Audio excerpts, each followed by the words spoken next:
Good evening, and thank you for joining us for a special webinar in our webinar series, COVID-19, an update on the current landscape.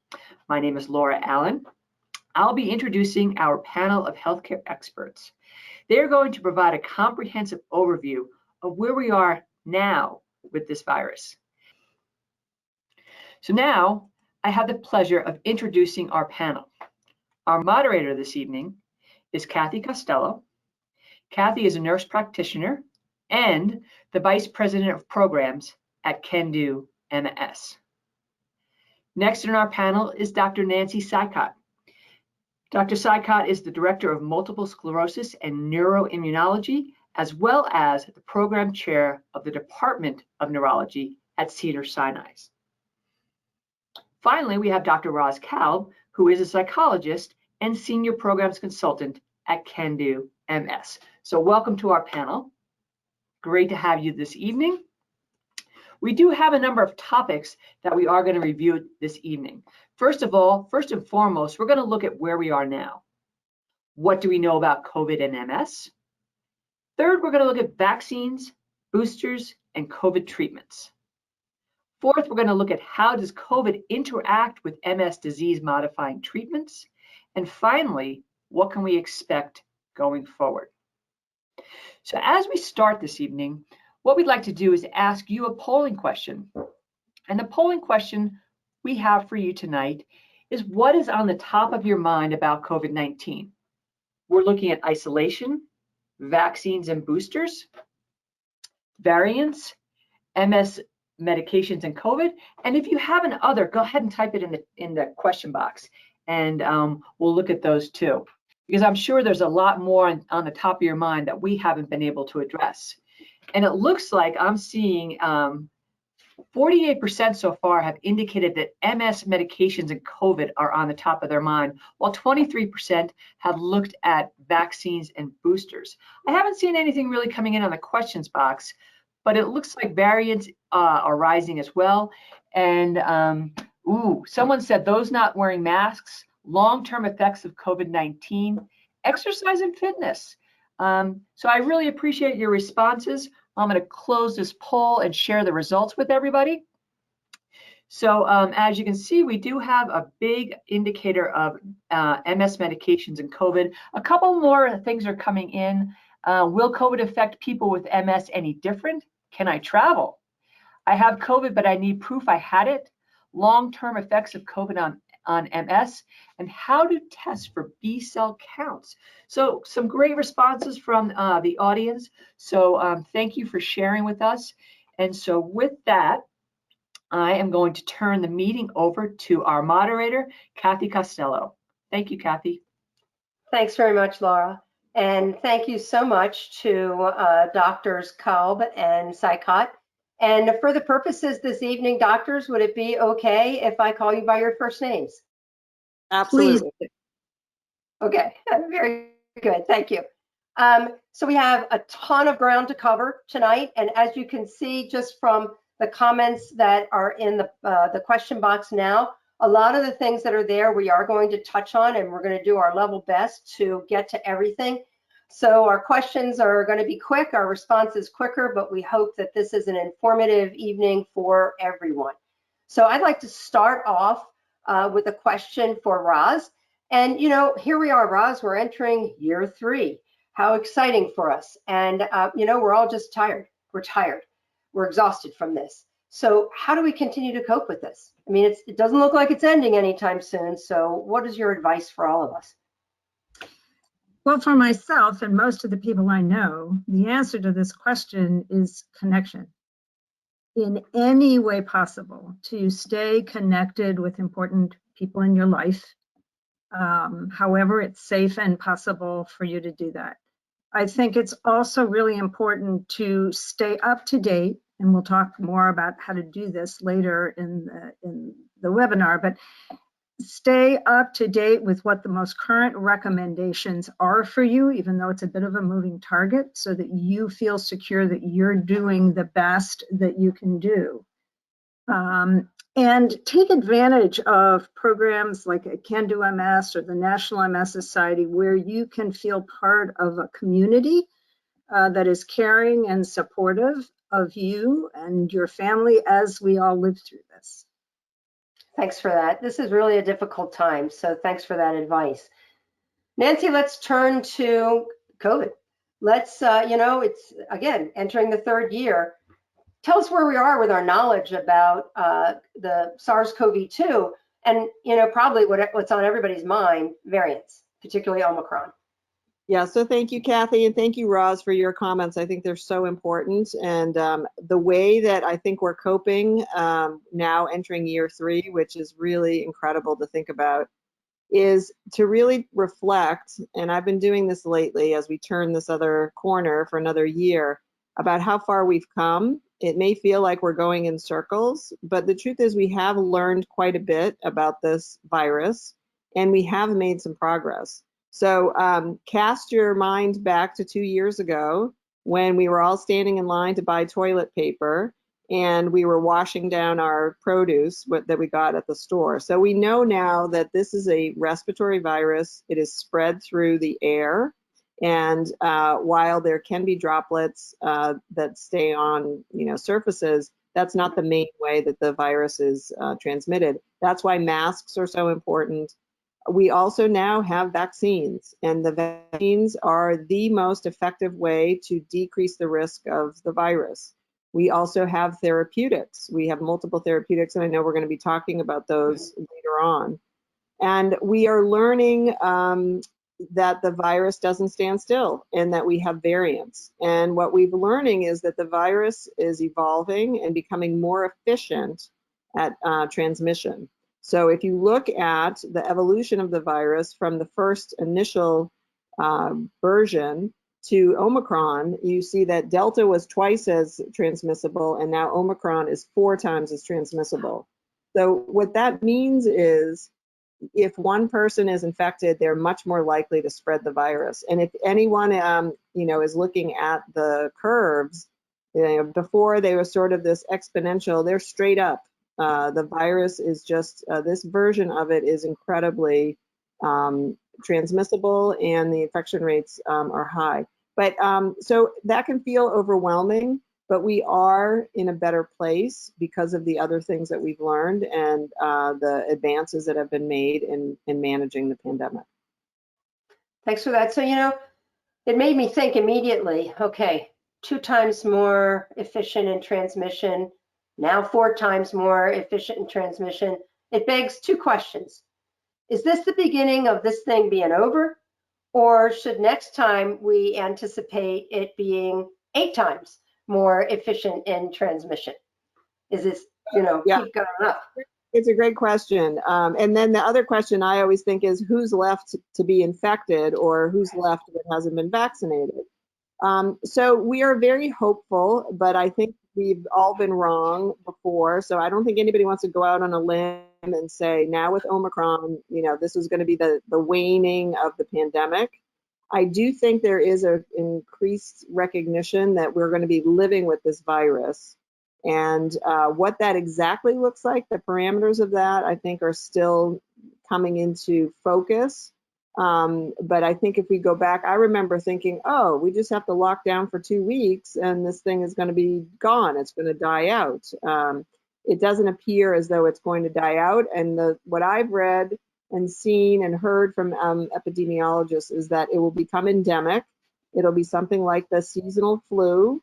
We will probably need an annual booster or an annual shot. Our kids will get exposed when they're young, when they don't get too sick. And so they won't be prone to severe disease, except in, the cases like we see with flu, older people or which we'll talk about. So I think it's going to continue to evolve. We're seeing evolution in real time with the virus. Somewhat frightening, but hopeful. So we did see relative to Omicron that in South Africa, it peaked really fast and then it came down just as fast. Are we anticipating the same thing? I mean, we seem to be in this enormous surge right now in various places. Does it look in any of these places that it's also decreasing as fast as it went up? So it remains to be seen. So there are a lot of differences between the US and South Africa. And what I've read is the better comparison is the UK. And so the UK does have some evidence that their peak is coming down, but how quickly it will come down depends. It turns out that a lot of people in South Africa had already been exposed to COVID previously, so they had some herd immunity.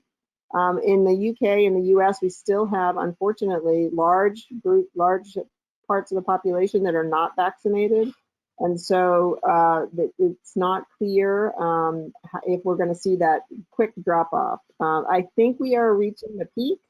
I can tell you what we're seeing here in Los Angeles is we're at the peak, but we seem to be sort of status quo, at least in the hospitalization. We're not seeing that drop off, but I think the next 2 weeks will be important in seeing that, hopefully.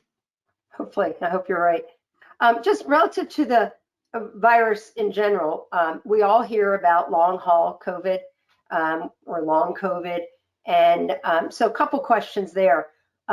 First of all, can you describe that? And then second of all, is there any reason to believe that people with MS are more likely to have long COVID? So I'm going to answer the last question first, because I think that's probably what our listeners are most interested in. So far, there's no evidence that if you have MS and you contract COVID, that a higher risk for developing long COVID. We're all collecting data now. We have so many of our patients now who've been infected.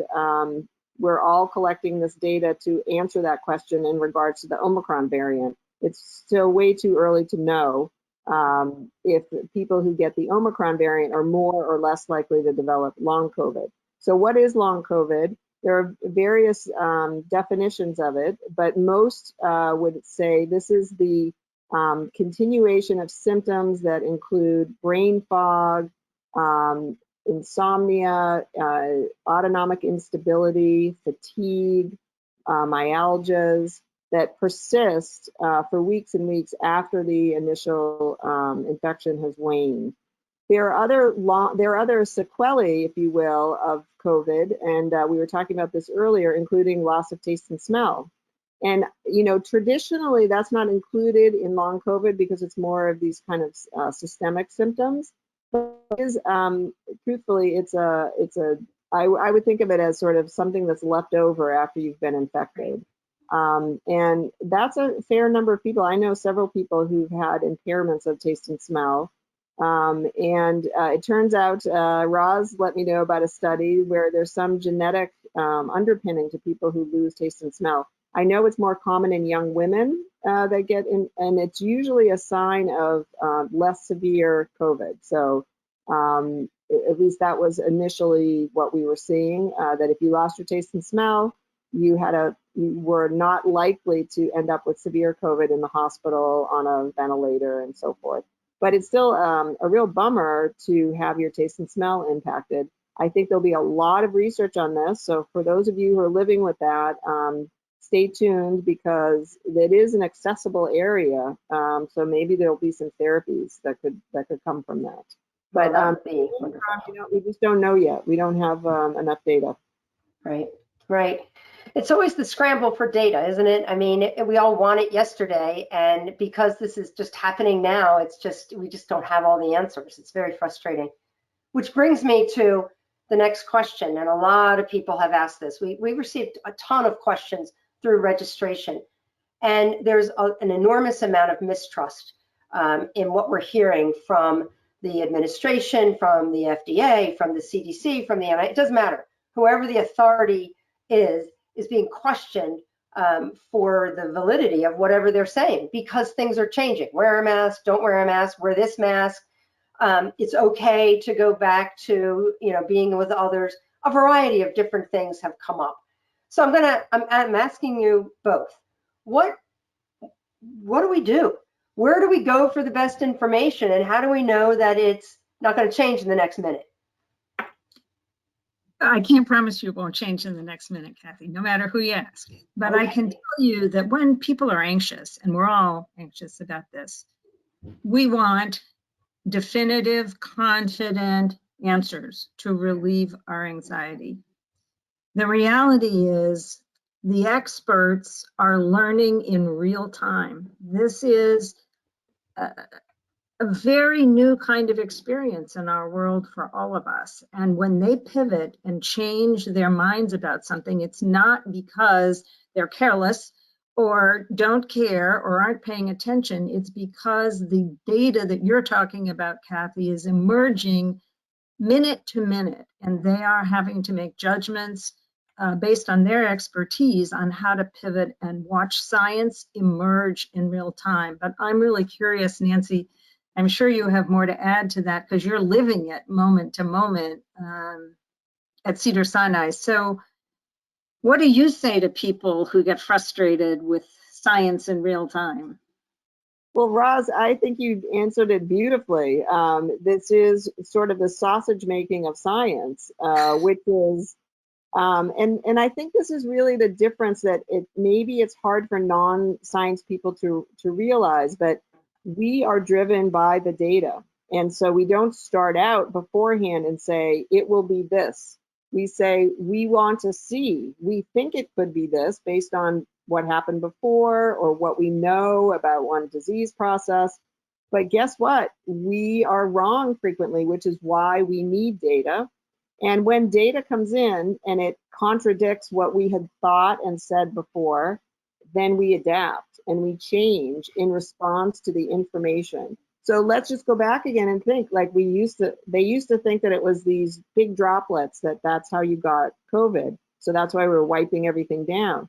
If somebody said, okay, I can't change my mind now because I've already told everybody to wipe down their groceries, we'd still be doing that.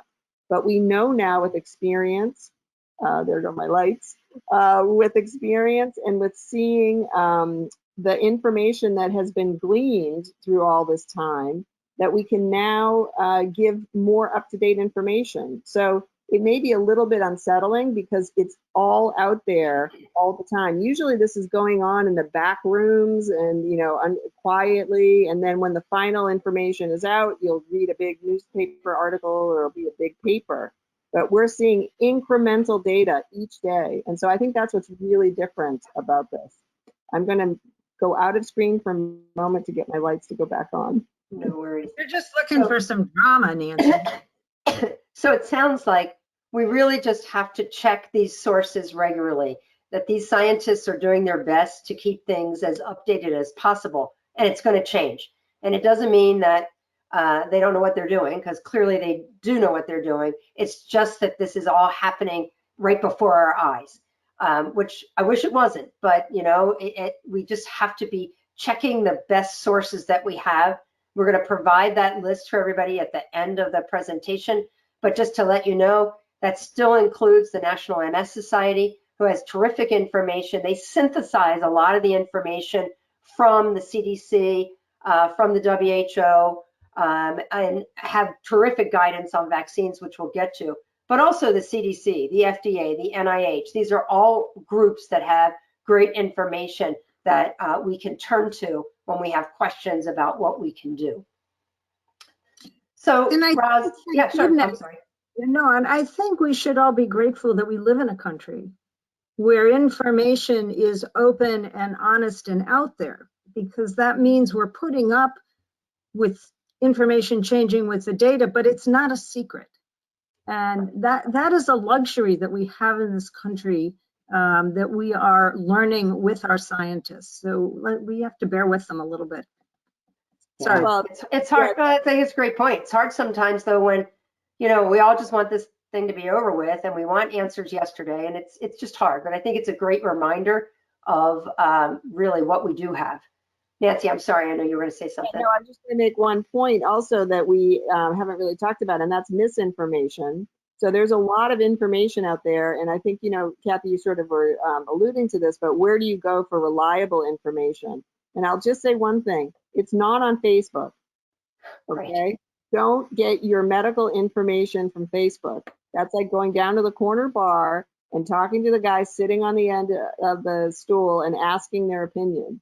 So really, you need to, people have lots of opinions about lots of things, but you really need to go to, reliable, valid sites. And the National MS Society has an amazing set of guidance about the vaccine, about COVID, about everything. I go there when I'm wanting to know the most up to date because it's changing every day, and they do an amazing job.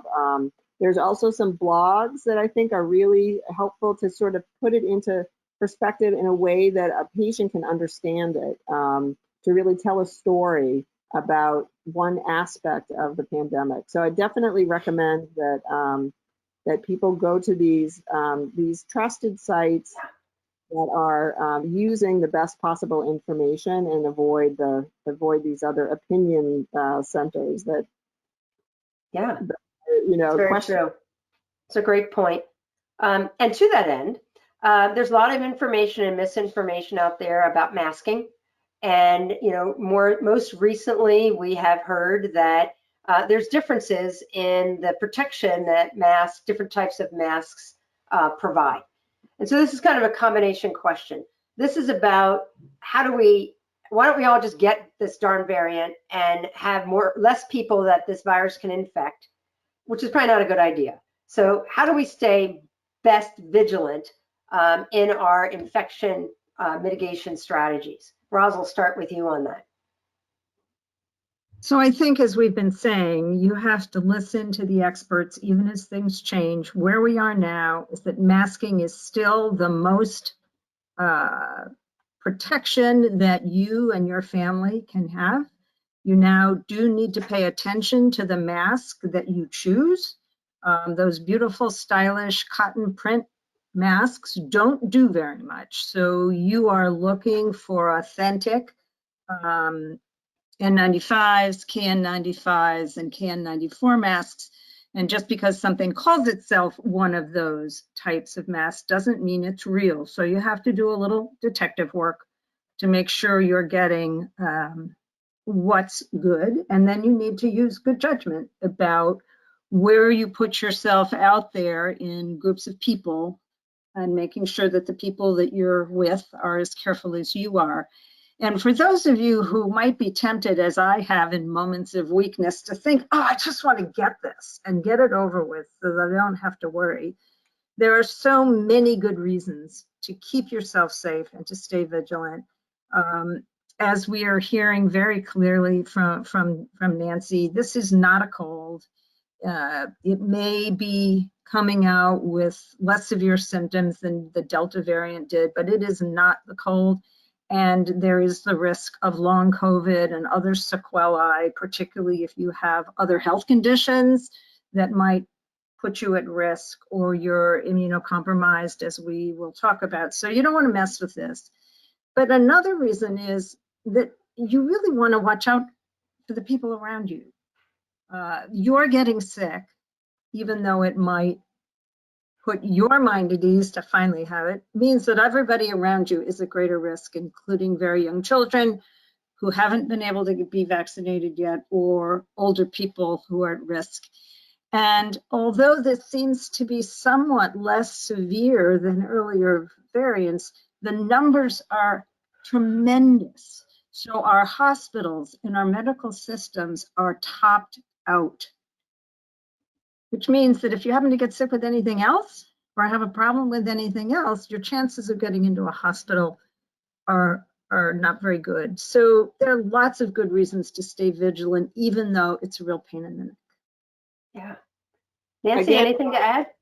Yeah, Roz, you really hit it out of the park there. I will just say that, you know, through the course of the pandemic, I've tended to titrate my response in terms of how locked down we are. So I come into work every day here at the hospital, but I'm in my office mainly by myself doing, talking to the computer like we are today. But in terms of my the rest of life, I tend to look at the transmission rate and the positivity rate. So right now in LA, it's about 20%. That means 20% of the people who go to get a COVID test, it's positive. So that means it's like a COVID blizzard out there, which is a term somebody used, which I think is exactly right. So in that case, put on your N95, get your groceries delivered, don't go to the movies. My patients ask me this, well, I'm so tired of being in the house. This is not the time to start going back to the gym and being in enclosed spaces with people. It's just not the time. maybe in a month or two. It's you got to titrate that risk. But right now, and what we know with the Omicron is you need a good mask.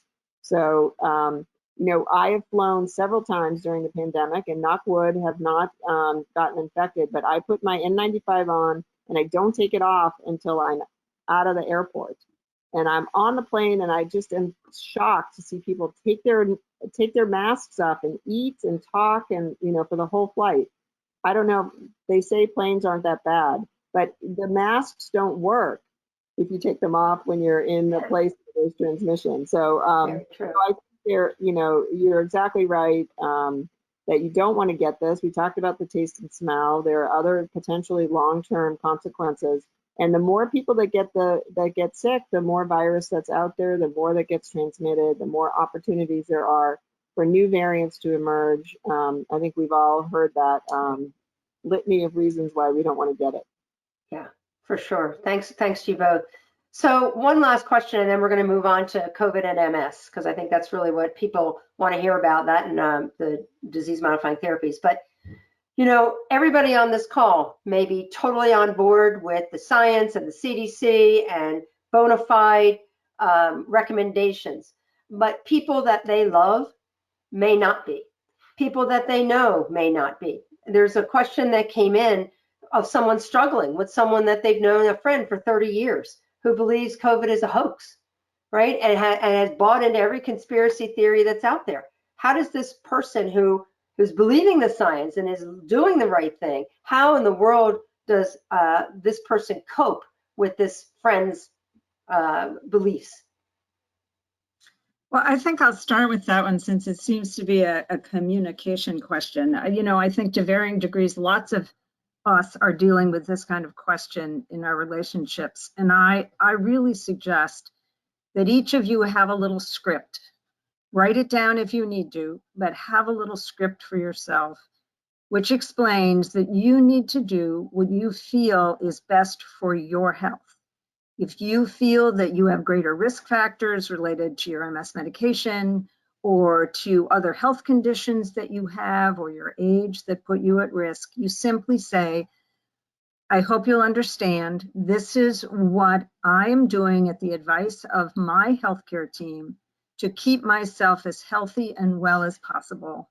I'm sorry if you don't share my beliefs or understand, but you'll just need to deal with me until this is over, because I'm going to do what I need to do for my health and well-being. Yeah, And I don't know rehearse much. it in front of a mirror if you need to. I think that's great advice, Roz, and I don't have much to add other than it's okay to say, I'm not going to be able to spend time with you because I don't feel comfortable. And I don't think that you should introduce people who you feel are not taking precautions and not being safe into your family situations or gatherings or anything like that. I mean, I look at Mitch McConnell. He stopped going to the White House because he was afraid that he was going to get infected. I don't know if he's gone back yet. I don't know if I didn't mean it as a political statement, but you have to take care of yourself and you have to take care of your family.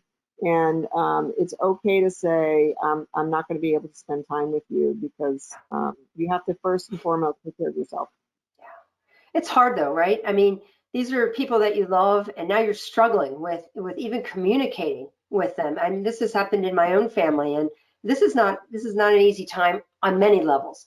Just our own personal risks, and then all of these difficulties that we're having in managing our feelings and our beliefs. So thanks for that advice. I think it's really helpful.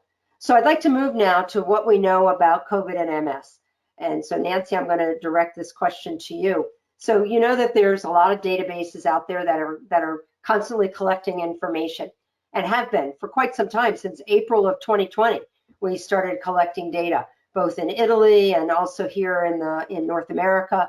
And so what do we know now? Anything that's new that people need to know about the interaction between COVID and MS in terms of risk and severity and those kinds of things?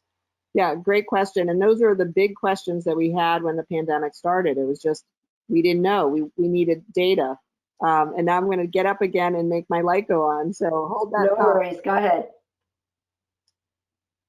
It usually stays on for an hour.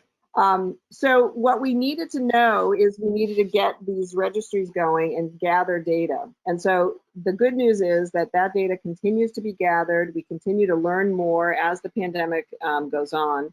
So what we can tell you now is that because you have MS doesn't mean you're more or less likely to develop COVID. Everybody's at risk. Nobody had seen this virus before.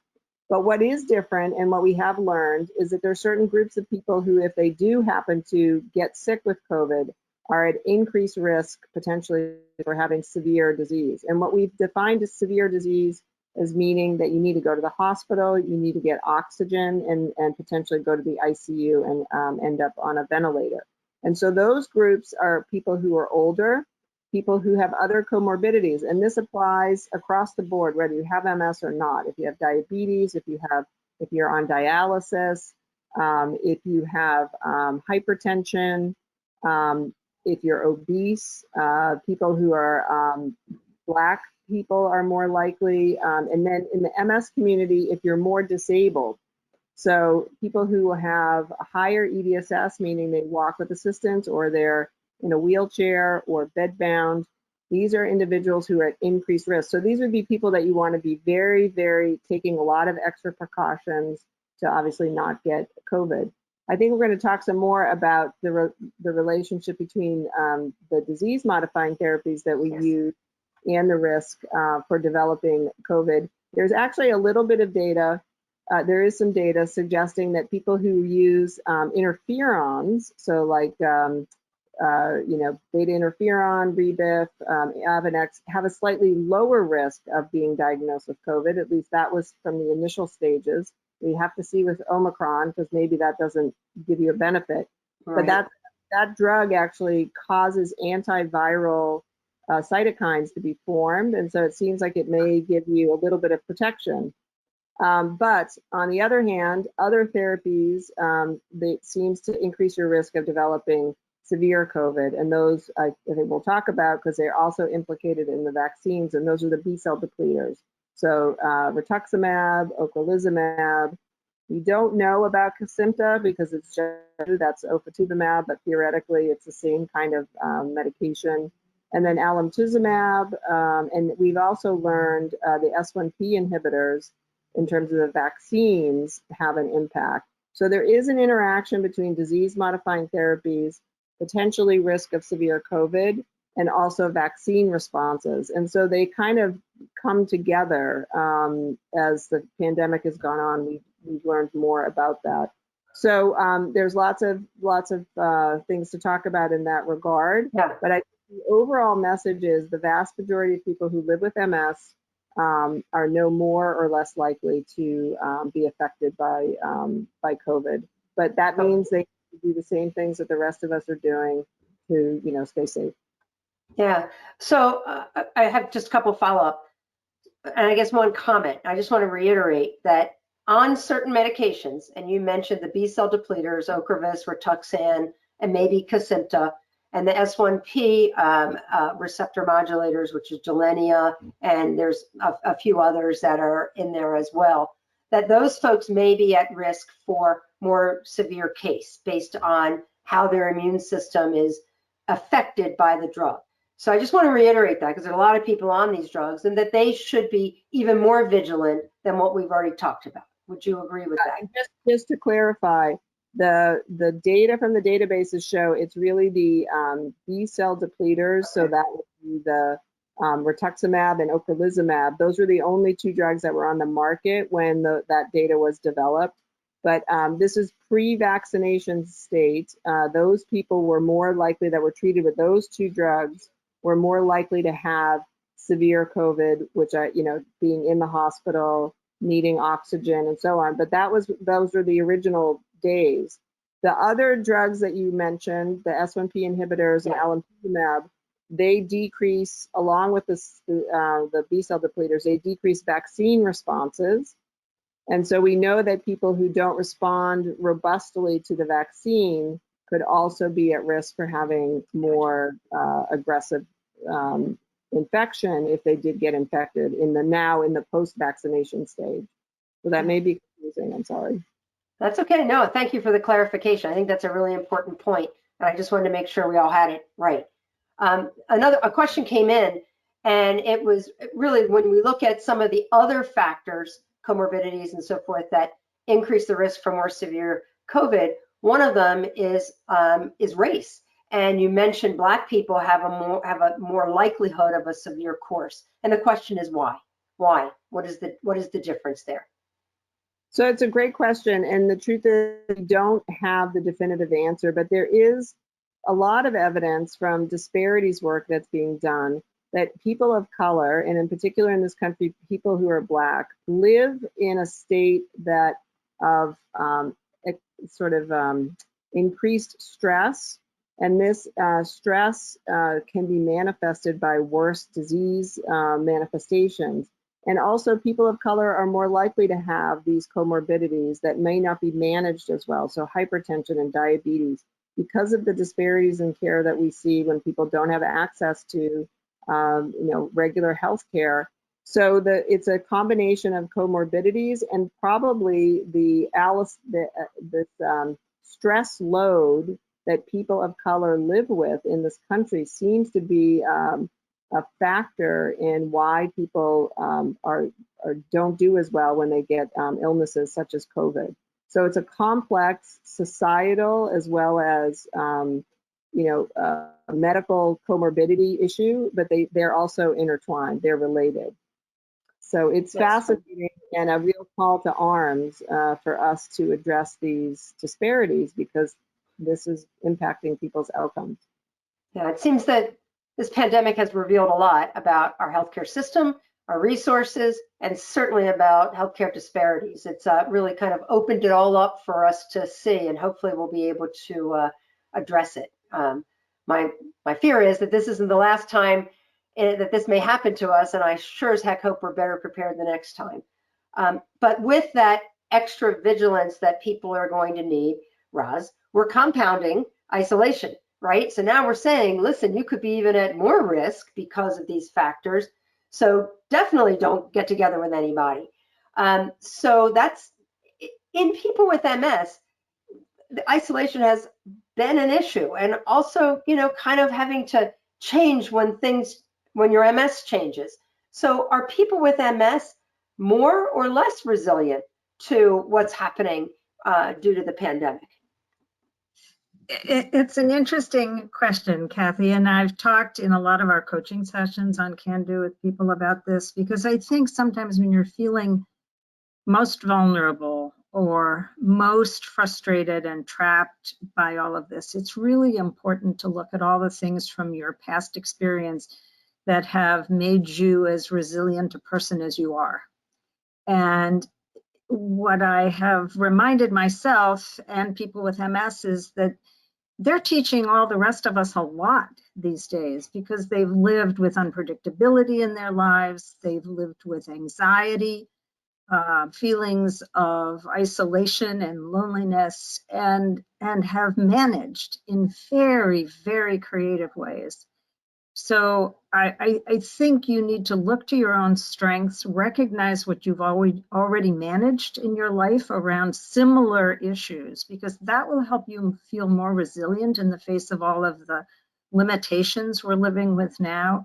And some of the rest of us are learning from you all every day about how to live our lives because you're teaching us. So go for it. That's great. Yeah, there's we have a lot to learn, and always learning from people who live with this disease, for sure. Thank you for that. We have about 20 minutes left, and as you can imagine, there's about 150 questions in the question box, but I want to get to vaccines, boosters, and COVID treatments. We touched on it a little bit, but right now we're hearing that the Moderna and the Pfizer vaccines, which are the mRNA vaccines, are our best bet. Having said that, there's a ton of breakthrough infections going on out there. So, and we hear a lot of different things. There's a lot of anecdotal reports of different things happening to people after they get a vaccine. So Nancy, tell us a little, just really briefly, how do these vaccines work, and are they safe, and are there risks to people with MS? So they work by injecting a small piece of mRNA, so RNA, not DNA, but RNA, which is like the instructions, into your cells, and your cells spit out little spike proteins that the virus has, and then that gets displayed on the surface of your cells, and your immune system recognizes it and makes antibodies and other cellular responses, so that if you do happen to get the virus, your immune system is already geared up and ready to recognize it and attack it. And that's why people who get vaccinated do better. Now, over time, that immune response, if they don't see the virus, if nothing happens, that immune response will wane a little bit, which is why we need to get boosters. And so if you think about it, like we have lots of vaccines where we get boosters. Hepatitis B, you have to get 3 shots in order to be to fulfill that full course in order to be immune. So it turns out that this COVID disease requires more than the first round.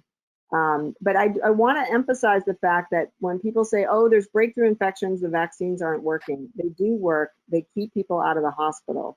I'll just tell you right now, in the hospital, 95% of the people who are being admitted to the hospital with COVID are either unvaccinated or under-vaccinated.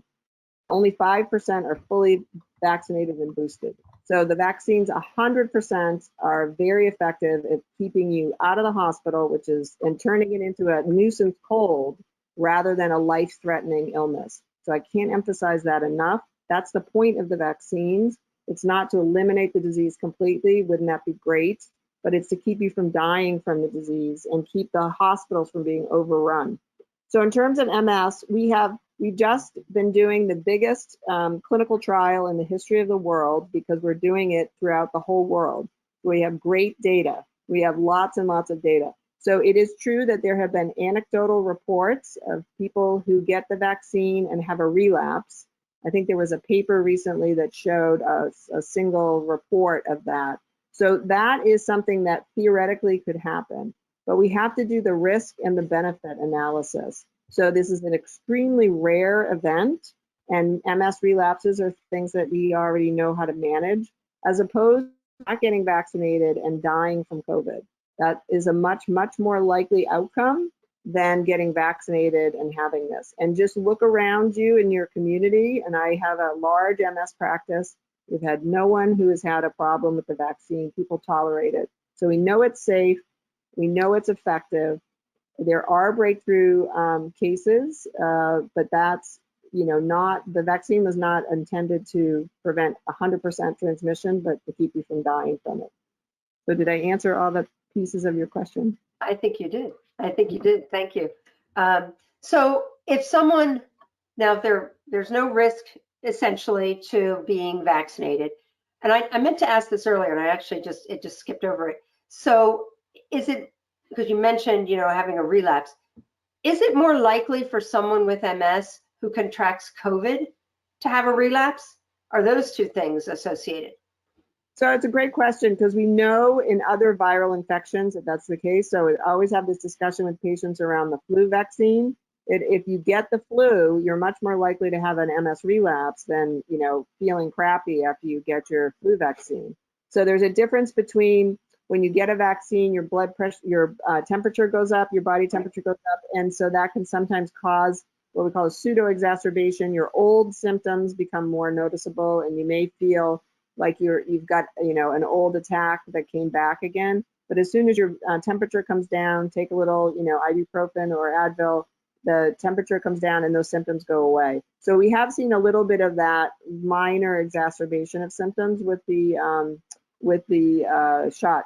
But in terms of people who get a COVID infection and having relapses, we've not seen that. At least I've not seen that reported, and anecdotally, I haven't seen that. And we now have plenty of patients who've gotten COVID. Great. So Thanks for that. Yeah. So, we have third shots, we have boosters. And what happened, one registrant asked is that, we had some people who were considered immunocompromised because of their MS, and we know that that's not the case, but they got a third shot. And now it's been 5-6 months, and it's time for the booster, right? should they get a booster? That would be 4 shots. Yes. So, yeah, okay. Turns out when they decided to go with the third shot, so what a third shot is, it's really, think of it as your initial vaccination regimen. And because you're on medications, you need an extra shot in order just to get your initial vaccine effect. So that's people who are immunocompromised. And it turns out the way they wrote that recommendation is anyone on a disease modifying agent, an immunomodulator or immunosuppressant. So all of the medications that we use for multiple sclerosis are either one of those two, either immunomodulating or immunosuppressing. So theoretically, anyone with MS was eligible to get a third shot. And we know our MS community is really on, keeping an eye out, and they're very vigilant. And so a lot of patients went ahead and got that third shot. So right now, the way they're recommending it, if you're doing the mRNA vaccines, you get your first 2 shots. They're usually separated by 3 or 4 weeks. After you get your second shot, wait 28 days and get your third shot. So that would be your third shot regimen. So now they have approved boosters that occur 5 months after you finished your initial vaccination regimen. So for most of us, that's 2 shots, but for those immunocompromised, it's 3 shots. But 5 months later, you are eligible to get a booster. Now we're getting up to the point where some of us will get potentially get a second booster. So I got my booster in October. Yep. So, pretty soon here, we're waiting to see, it may be time to get a second booster. But there has not been any evidence that getting more, 4 shots causes any problems. And there's plenty of vaccine out there. So I would say if you're confused, because it is super confusing, there's a great table on the National MS Society website about boosters. And so you can go look up your medication and see. We do, for those who got J&J, there is a recommendation that you get an mRNA vaccine as a booster. We're not recommending the second J&J, but that you get an, and then there is this other subtlety for all you aficionados out there. Moderna boosters are half dose. Pfizer boosters full dose. So it does make a little bit of a difference if you're Moderna and you are immunocompromised. You need to get a third dose that's a full dose, and then go back 5 months later to get your booster, which will be a half dose. So if you're not confused now, you will never be confused. Wow. Well, thank God there's a table on the National MS Society's website. So for everybody that listened to that and thought, wait, what? Then go there, because I'm going there, because I want to read that again. So thank you for that. It's a little confusing, but it actually makes sense. So here's the big question, okay? Vaccines and disease-modifying therapies. We've touched on it. Let's get specific. Yeah. What do people need to know? When we talk about therapies, so because this is important. So we already kind of broached this subject in terms of which disease-modifying therapies we know now, because we have data, result in a less robust vaccine response. So that includes the anti-CD20s or B-cell depleting monoclonal antibodies, and that is rituximab and ocrelizumab. And we think by definition, because it's the same mechanism, ofatumumab, which is Kesimpta. We also alemtuzumab, which is a monoclonal antibody that's given, Lemtrada is the trade name. And then the whole class of S1P inhibitors, so that's fingolimod, siponimod, ponesimod, and there's, I think, one other one. This is interesting because we did not think in the beginning that the S1P inhibitors would have an impact or as much of an impact on vaccine responses until we got the data. We also thought that cladribine could have an impact on vaccine responses, and it turns out it does not. So this is another example of intuitively thinking, oh, this is how it should be, and the data shows us differently. So for people who are on those medications, you definitely should get a third shot because you need 3 shots to rev up your immune system. If you are on the B cell depleters that are given every 6 months, we have additional recommendations about timing your vaccines. So in order to have the best response, we recommend that you wait at least 3 months after you've had your B cell therapy infusion before getting a vaccine. And then once you get a vaccine, you should wait at least 4 weeks before you do your next infusion. And the whole point of those recommendations are to make sure to optimize the B cells that you have that will make the antibodies. So you want to make sure there's as many as possible in your system, and then you don't want to kill them all off too quickly by doing your infusion too quickly after you get vaccinated. So we think it takes about 2 to 4 weeks for your immune system to mature and have the response to the vaccine, and that's why you don't want to do a treatment during that critical 2 to 4 week time while you're making a response to the vaccine. So again, complicated, but all this information is also on our vaccine guidance website for the National MS Society. But you know, at the end of the day, you have to kind of make some common sense determination. Right now is the time to get boosted. So if you're 2 months from your infusion or it's not the perfect timing, go get your booster. Don't wait, because we're in a COVID blizzard, right? So right now, you know, it makes no sense to wait 3 months, because who knows, maybe, God willing, it'll be over. But now is when you want to get boosted if you haven't been boosted, and don't worry about when you had your last infusion and so forth. The only thing I would say is it makes no sense to do your vaccine and then 2 days later do your infusion, because you won't get a benefit from the vaccine. So if you're going to get a booster, wait 2 to 4 weeks before you do your next treatment. Great. Thank you. That's a great answer. And that is also on the National MS Society's website.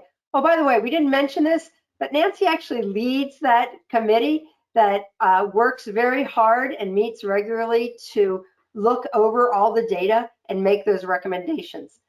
See, there was a method to asking Nancy to participate this evening. I just want to make the caveat. I am nominally the leader, but it's truthfully, we've put together experts in virology and vaccines, and Julie Fiel is actually does all the groundwork on that. She's amazing. And you know Julie, because you've worked with her. Yes. You guys all.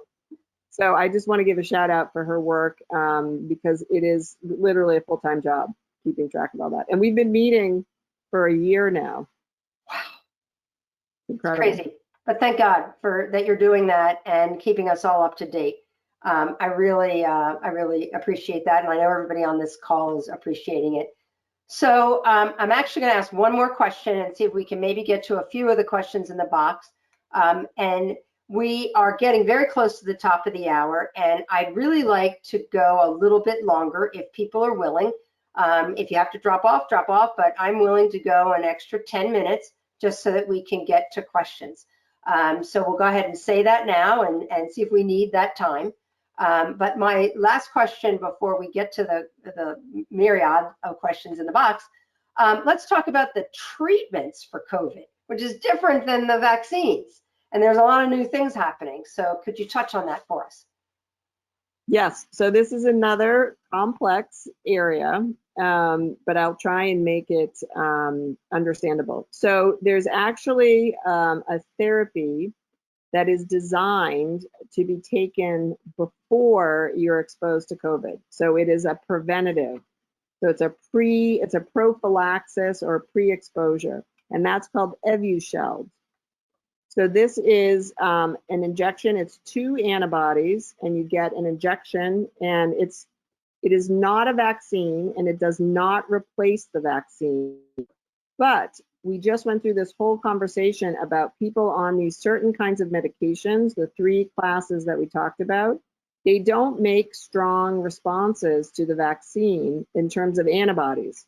We do think they have other parts of the immune response that are impacted, and that's why we recommend that people get vaccinated. But they would be a group that could potentially have access to this medication called Evusheld. It's just being rolled out. There is not a lot of it available, but for certain classes of patients, this would be an option. It gives 6 months of protection, and it seems as though it's quite effective.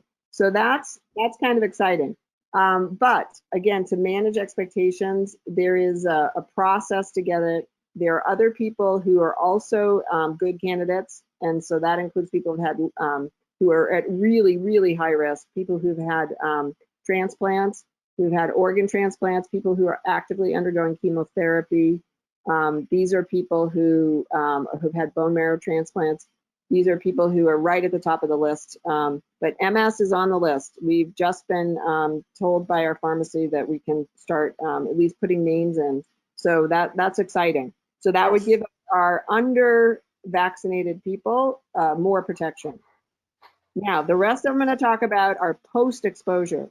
So you've got COVID, you've got a runny nose, you went and got your test, and you have mild to moderate symptoms. That means you're not in the hospital. So there are some treatments that are available for that. So you may remember that there was the treatment Regeneron, which is an antibody treatment. That actually turns out to not be effective against Omicron. So that's an infusion, an antibody infusion, but that's not being used. It's not recommended because it doesn't seem to work against Omicron, and 95% of the transmission in the US right now is Omicron. But there is an infusion as a drug called, I'm going to try not to mangle this, sotrovimab,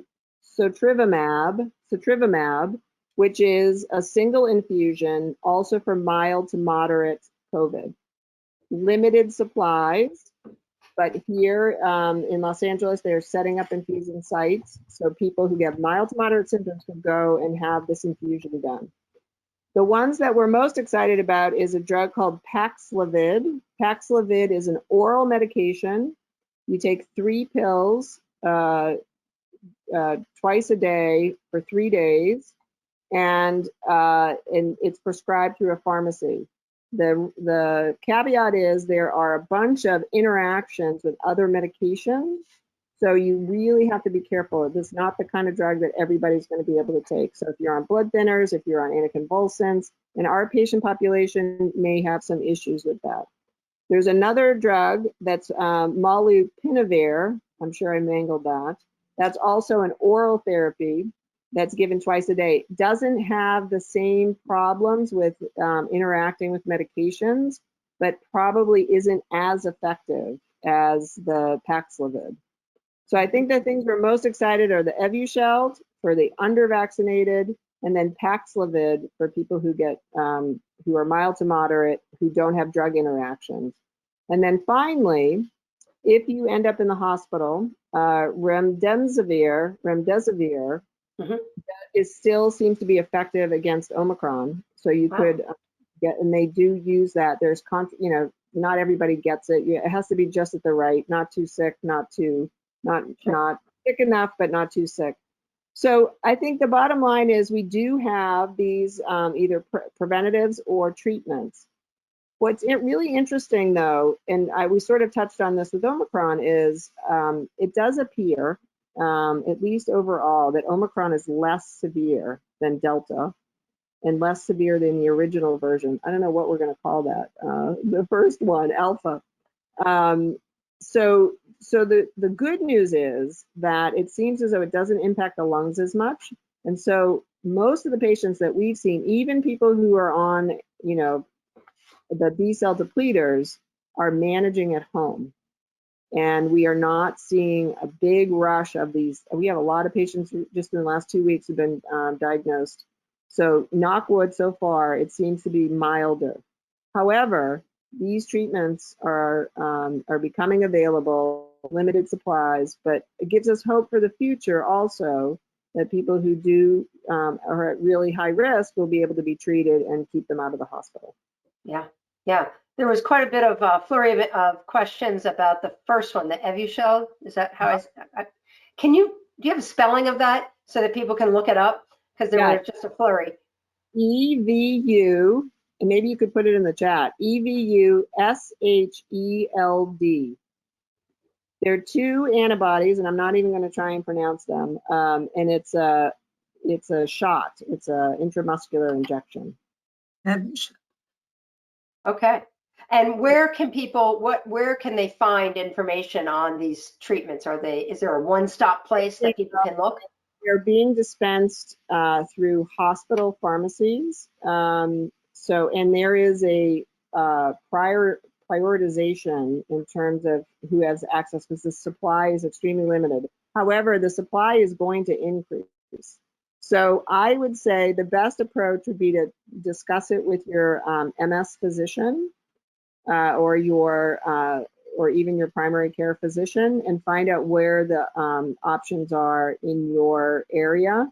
But for example, here at the hospital, we had 500 doses to start, and Cedars is a huge place, and so clearly we don't have tremendous access, but I do think it's going to be increasing. And again, the people that are there, you have to be vetted. This is not for everybody with MS. This is not for everybody who's on the other disease modifying therapies. It's for people who are on B-cell depleters, alemtuzumab, and the S1P inhibitors. There also may be more testing that you'll have to do in order to qualify. Like that, you might have to have a blood test that shows you didn't make any antibodies to your vaccine. Yeah. And it is not a replacement for vaccination. It's for people who are vaccinated or had a anaphylactic reaction to the vaccine, absolutely can't get the vaccine. Or for people who've been vaccinated and don't mount an antibody response. Good to know. Thanks. That's some great information, and exciting that these treatments are becoming available. So thanks for that. I'm sure that I think provides a little comfort to this madness. There's one question that's in the box I found very interesting, that the person says, so I have MS and my treatments either block my T cells or block my B cells. And so now you want me to take a vaccine that actually stimulates my B cells and potentially my T cells. Why is that okay? What about these B cells and T cells and what's being stimulated is okay?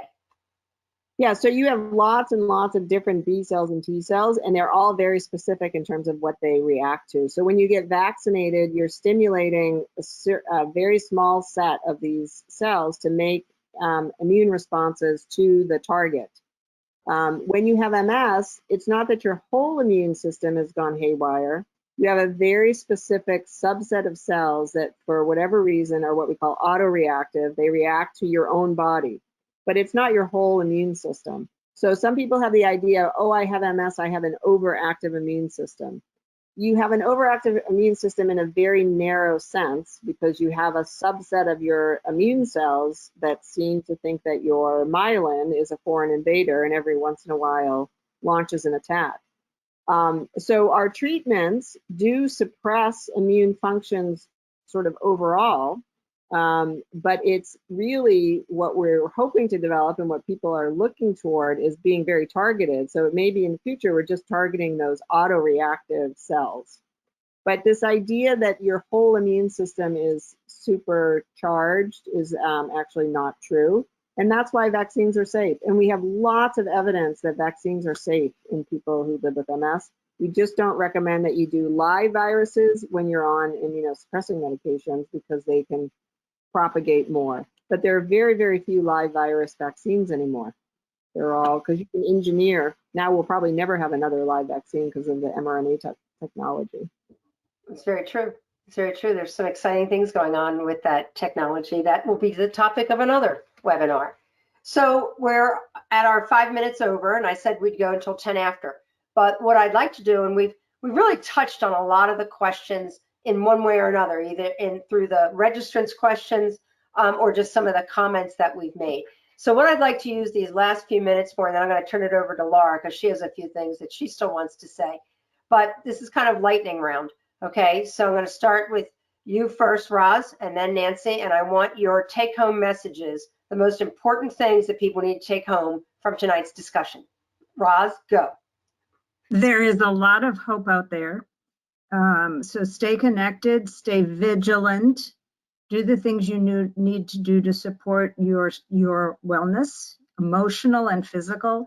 If you are feeling incredibly distraught, overwhelmingly anxious, depressed in a way that is not comfortable for you, it is incredibly important that you do reach out for help. You can contact the National MS Society and ask for a referral. You can reach out to Can Do MS. We don't want you to be isolated with overwhelming, painful feelings. Thank you, Roz. Nancy? So if you're not vaccinated, get vaccinated. If you are vaccinated, get boosted. If you go outside, wear a high quality mask like an N95 or a KN95, and this too shall pass. Oh, my mother used to say that all the time. So comforting. And I just want to say thank you both for a wonderful discussion. If for our attendees this evening, our learners, if you did not get your question answered, and I apologize if that occurred, we did our best, but we have an Ask the Can Do team feature that you can access on our website. Please, please, please ask your question. I'm going to tell you right now, that question is going to go to the panel. All right, and then you're going to get that answer back. So I apologize if we didn't get to it live tonight, but there is a mechanism that you can get your questions answered. Please take a look at these resources. We've talked about them this evening.